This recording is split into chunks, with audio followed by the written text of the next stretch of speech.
50 watts for 100 or less? Yeah, we got something to talk about today.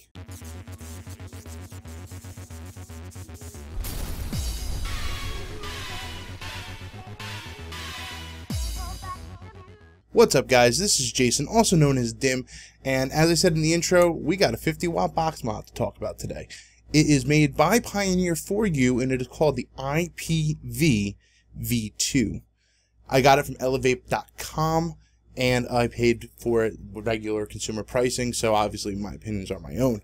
As a matter of fact, there was a pre-order done on it. He got it into the blacks in stock. I was supposed to get blue. The blues are a little bit delayed, so I actually asked him if I can come pick up one. So I drove out to Brooklyn, and here we go. Now, this is actually my first regulated box mod that I personally own that's capable of sub-ohm coils. So I was really interested and really eager to get into trying this out. But before we go into reviews or anything, let's go ahead and take a look up close. Alright guys, so let's go ahead and take a look at the IPV V2.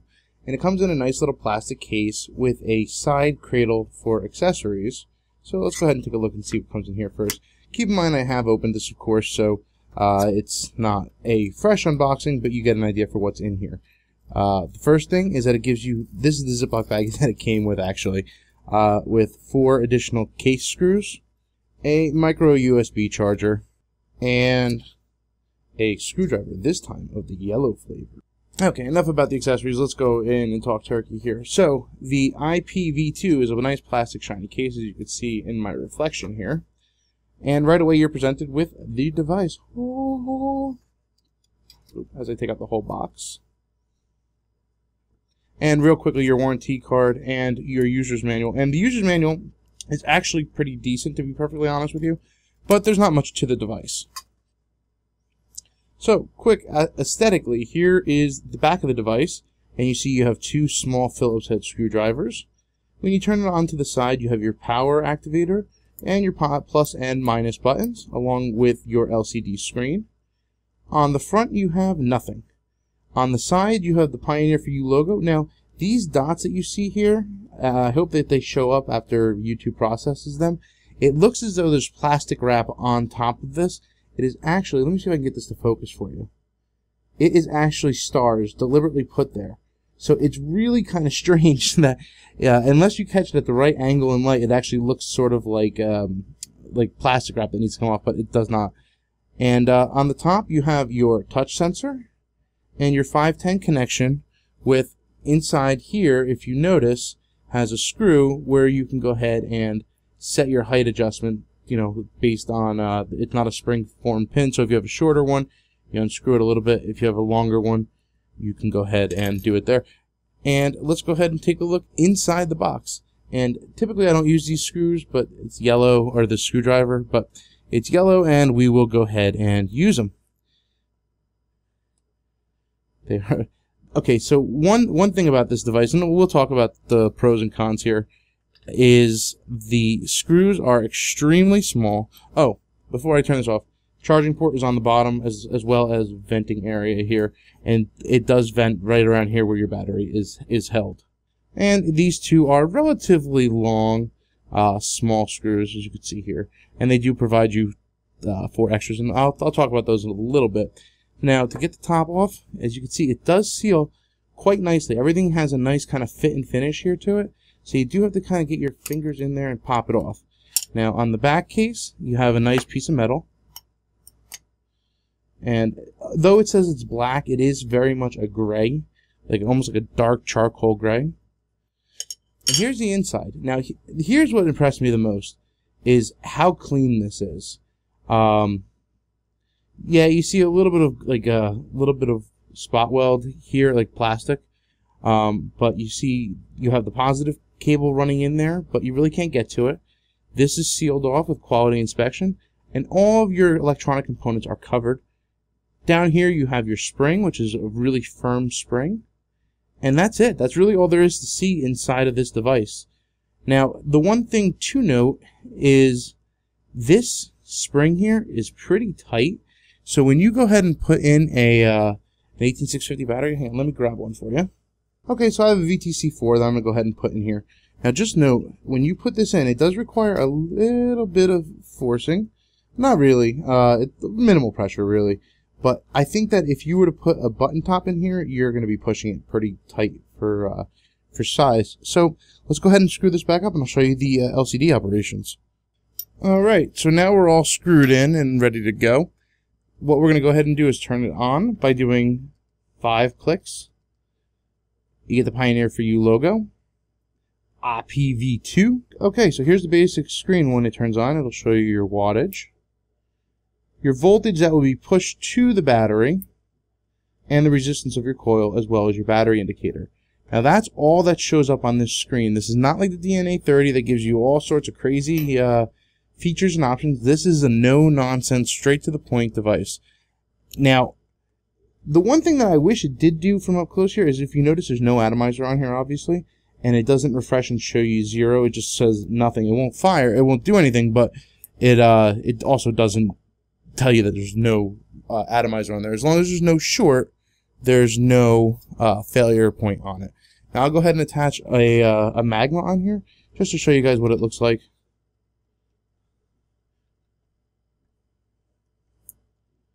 And you just tap it once to have it readjust. And you can see now it registers 0.6 ohms at 15.6 watts. So let's go ahead and crank it up to, say, oh, I don't know, 27.2. Notice how it adjusts to 4.2 volts. And then when I go ahead and press fire, there we go. See? Alright guys, and that's really it. The only other thing that you really have is if you push the plus and minus button together, you can lock and unlock your device. That's it. And then keep in mind up here you do have the touch button, so there you go. Let's go ahead and go back up top. Remember one last thing, 5 clicks and you're off. Go up top and we'll discuss it. So as you saw, the packaging on it is nice. The fit and finish is quite nice. It's a really solid feeling device. It is not really all that large at all compared to, let's say, a Hades size-wise. It's about the same height as the Hades. Definitely not nearly as thick. And it really just kind of feels nice in your hand. Now, compared to the Hana mods or the Kana clones, whatever, the device is taller but much thinner. And I actually kind of like this better. It feels really good in the hand. Now, and I went through all the buttons and everything, and this is a much more basic chip than the DNA30.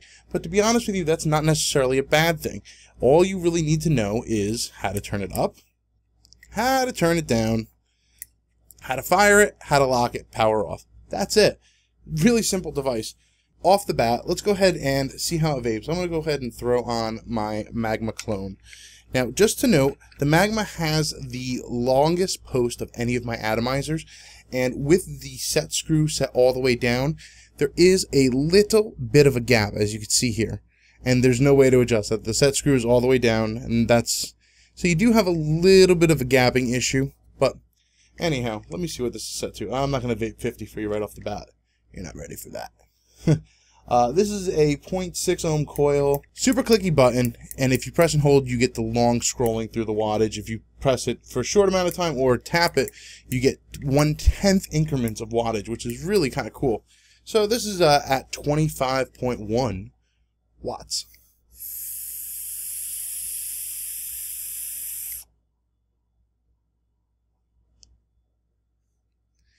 Hits good, hits strong every single time. Now, compared to another set of clones for the Hana mods, where you see the voltage kind of spike all over the place, this is instantaneous delivery of power. Now, compared to other clones, this is near instantaneous delivery of power, and that includes the variant, which goes up, down, up, down. This will hold your voltage throughout.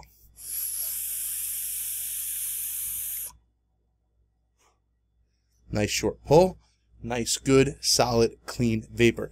Now, I'm really enjoying it. To be honest with you, this setup right now at around 23 to 26 watts in this 0.6 ohm coil for the Magma is fantastic.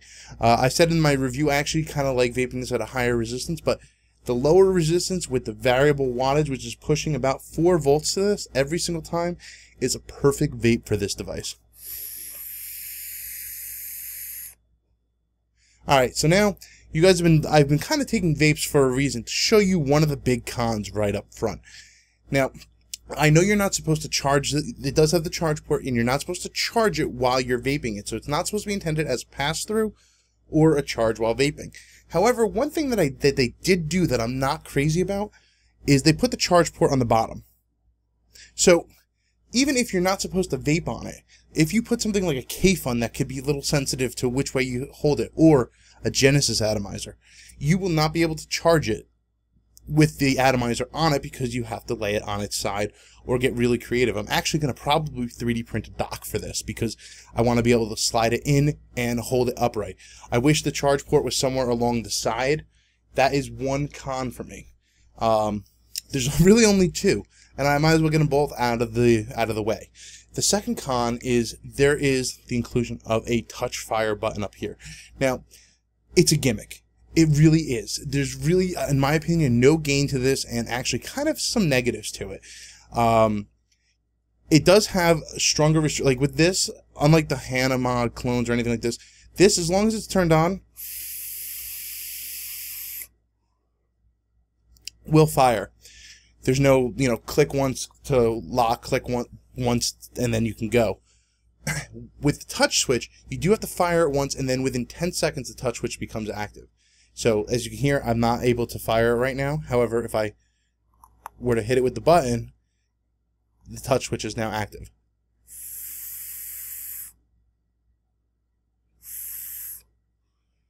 Now, it doesn't really, because of the fact that it unlocks itself so quickly, it's not really that much of an issue. However, when I first got the device, I was actually trying to change the wattage settings, and I was holding it like this, and look where my finger is.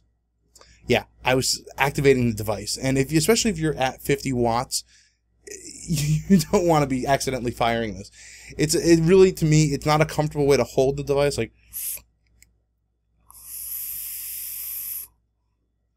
with the box mod, I like to thumb it. And the touch button is, it works really well, and it does what it's supposed to do, so if you dig where the button placement is, but I could do without it. So now that we got the cons out of the way, sure, I can say that the screws are kind of annoying, they're small, and, they're prone to be lost, but if they were magnets, I'd probably complain that it came off too easily. There's really no great way to seal a box. There's cons to both ends. And with the charging port, you don't really need to remove your battery. However, I would like the charging port moved. But for what you're getting out of this, now keep in mind, this was only $80 US. It was 110 with a 30 off coupon that brought it down to 80. But it's under $100 for this thing. Other stores, I think the suggested retail is 110. But even at 110, compared to what you're getting with the DNA 30s, which are right around that price range. Sure, there's the ones from Fastech that are 56. There's been a lot of issues with them. I'm actually chose to stay away from those like the plague. And to be honest with you, I feel as though this is a better constructed device than the DNA 30s. And that includes the original Hanamod clones. Or not the clones, the Hanamod boxes themselves. Yeah, I mean, yes, you could see the window. The overall construction inside this thing is top notch. Nothing exposed. Nothing looks like it's going to cause any problems. And the box is sturdy. And you know what? It feels a little bit better. Now, the performance, you saw what it vaped at what, 25 watts? Let's go ahead and, yeah, I'll do 50 for you. I know that if I did a review of a 50 watt mod without, without doing the 50 watt hit, that you guys would give me crap for it. So let me go ahead and I'm definitely going to juice these up. Now, while I'm juicing this up, I want to cover something with you guys. This is not a beginner device if you're going to not use it smartly. 50 watts is a lot of power, especially depending on the atomizer and the coils that you're using. This can go up to 7 volts. 7 volts is a lot of power to push to an atomizer. Be smart with it. It won't fire anything below 0.2 ohms, and it does fire 0.2 ohm coils. Keep that in mind for you guys that build these crazy builds. It will regulate your 0.2 ohm coil. But this is 50 watts, 5.7 volts go into this, regulated.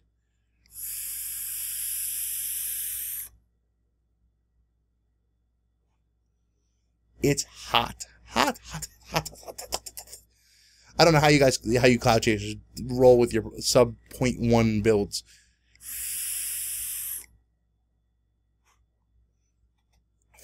And it's instantaneous. Instantaneous. There's no ramp up. There's no nothing for it. As a matter of fact, hang on once. What I'm going to do is I'm going to put it on a little voltage meter so you guys can see, in fact, how quick the power is actually delivered to this thing. All right, so I loaded up my little battery tester here to show you the voltage drop and the power that's getting put out to this device. I'm not going to fire it long because it is 50 watts and it should be registering over 5 volts. So 1, 2, 3, here we go. 5.8. It's supposed to be doing 5.7 and change. There you go. It's instantaneous power delivery of the power that you've requested. It is seriously a no-joke performer. So there you have it. The voltage drop, the instantaneous power, is there. I'm going to show you what it looks like with the cap off to see how much power is actually going to these coils. Remember, there's only a 0.6 ohm microcoil. This is instantaneous delivery of power. And keep in mind, I have an AC running, so it is pushing around the vapor just a little bit. But, I mean, this is serious power going right away. And I need to resaturate my wick. So, all in all, this is actually a really awesome device for what I feel a very fair price for an authentic mod. Yeah, it came from China, but so what? It's an authentic, non-clone, ready to go, original product from China, Pioneer4You. So you don't have to worry about any sort of lawsuits, any sort of shady stuff.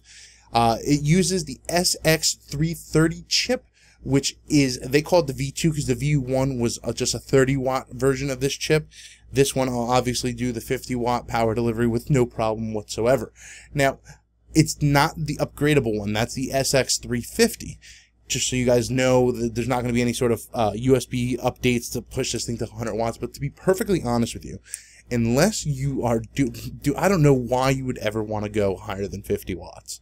Unless you're doing a cloud chasing competition, which you're not going to be able to use regulated devices anyway. You're going to be using your mechanicals with your 0.9 ohm builds or whatever it may be. So this is a perfect vape for everything across the board.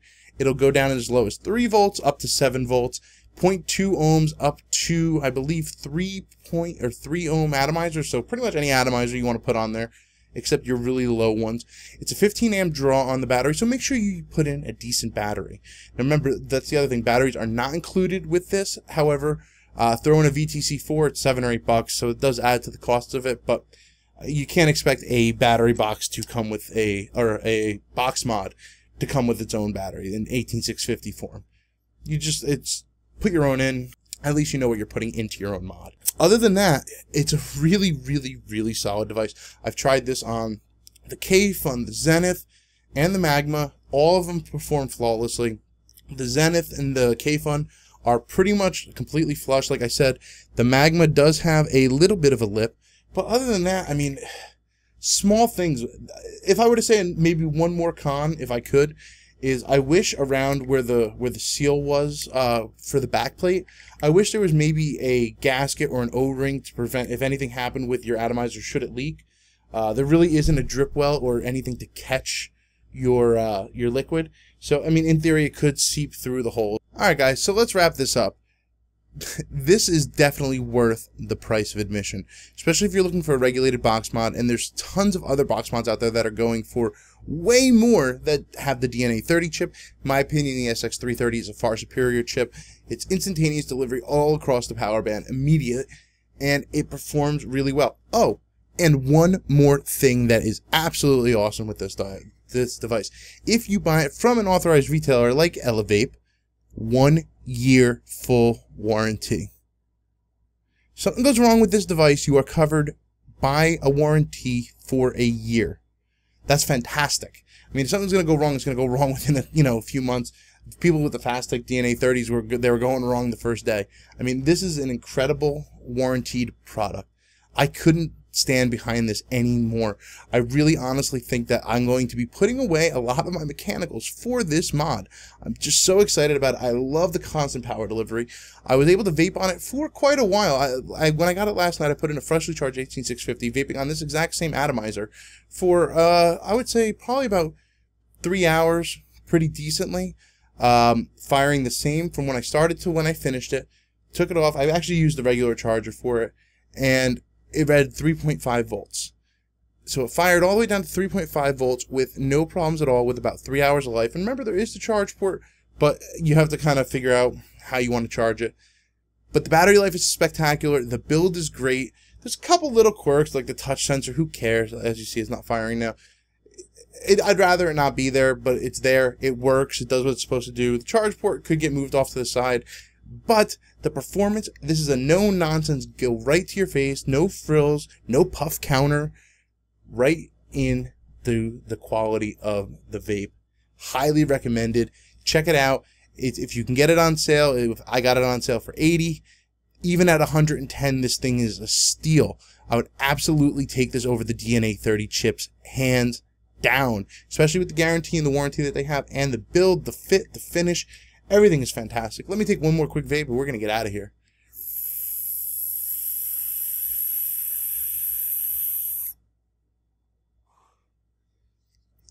That's 25 watts. That's it. This is dim. This is the IPV V2 from Pioneer4You. Purchase that at elevape.com, and I'll catch you guys in the next video. Bye.